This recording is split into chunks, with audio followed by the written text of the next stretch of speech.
Hey guys, welcome to my channel, and this video I'm going to show you how to hide online status on the WhatsApp. So it's super easy and we will make sure you get it right. You just make sure to watch the complete video carefully to avoid forgetting anything and making mistakes. So guys, to hide your online status on the WhatsApp, you can have to follow some steps. Open the WhatsApp on your device.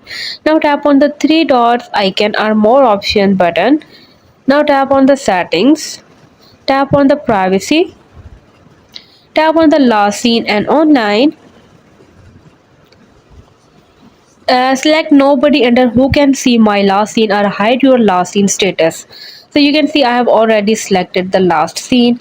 Also guys, you can select nobody under who can see my online status to hide your online status. Guys, note that hiding your online status will also prevent you from seeing when others are online or when they are last active. So if you want to hide your online status from the specific contacts, you can use the my contacts except and option my contacts except option, and select the contacts you want to exclude. Additionally, some third apps, browsers and extensions can help you to hide online status on the WhatsApp. However, be conscious when using these tools as they may not be secure and could compromise your data.